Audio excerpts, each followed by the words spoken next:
Hi hello welcome to Lavanya Lahari. This is my channel. బాగున్నారా? కర్కంబడిలో జరిగిన గంగమ్మ జాతర విశేషాలని ఈ వీడియోలో రికార్డ్ చేశానండి. ఇది మా చిన్న ఆడబిడ్డ వాళ్ళ ఇల్లు.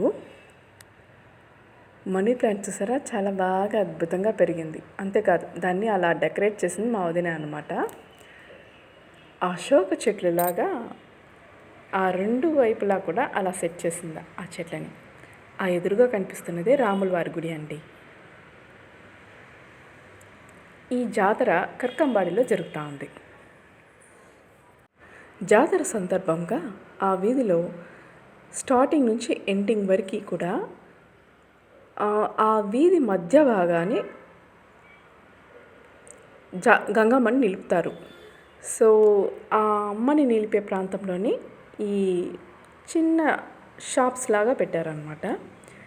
లేడీస్కి సంబంధించిన, చిన్నపిల్లలకి సంబంధించిన, పెద్దవాళ్ళకి సంబంధించినటువంటి గేమ్స్ కానీ, చిన్న చిన్న ఫ్యాన్సీ ఐటమ్స్ కానీ ఇవన్నీ కూడా పెట్టారు.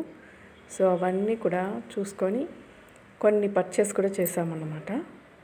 కాస్ట్ పర్వాలేదండి, తక్కువే.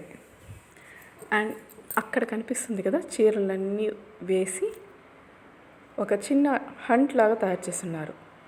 ఆ లోపలే గంగమ్మని నిలిపారన్నమాట. మేము కూడా ఆ ఊర్లో గంగమ్మని దర్శించుకొని పూజా కార్యక్రమాలన్నీ కూడా పూర్తి చేశాము. ఈవినింగ్ తలగ వేస్తామండి.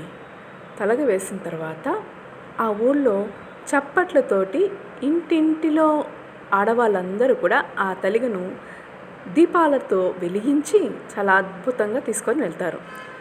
ప్రతి ఒక్క సందు నుంచి ఎంతమంది ఇళ్ళల్లో నుంచి ఆడవాళ్ళు బయటకు వస్తారో అంతమంది చేతుల్లో అలా ఆ చీకట్లో ఆ ప్లేట్లలోని దీపాలను చూస్తుంటే చాలా అద్భుతంగా ఉంటుంది. చూడటానికి రెండు కళ్ళు చాలవు. ఇదిగోండి, మా చిన్నాడబిడ్డ ఇంట్లో గంగమ్మకు పెట్టి మొక్కేస్తామన్నమాట.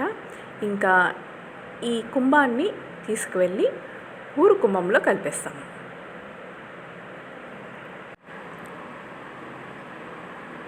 నేను మా చిన్న వదిన బయలుదేరామండి అమ్మవారి దగ్గరికి. కుంభం వేసేసి అమ్మవారిని దర్శించుకొని రిటర్న్ రావడానికి. ఇది అండి మా కర్కంబాడి గంగమ్మ జాతర విశేషాలు. ఓకే, ఈ వీడియో మీ అందరికీ నచ్చుంటుందని ఆశిస్తూ వీడియోని అందరూ చూడండి, లైక్ చేయండి. ప్రతి ఒక్క ఊర్లో కూడా గంగమ్మ జాతర అనేది చాలా విశేషంగా చేస్తారు. సో ఇది కర్కంబాడి గంగమ్మ జాతర. నెక్స్ట్ వీడియోలో చంద్రగిరి గంగమ్మ జాతరని కూడా పెట్టబోతున్నాను. Okay guys, thank you. Watch my full video. Bye.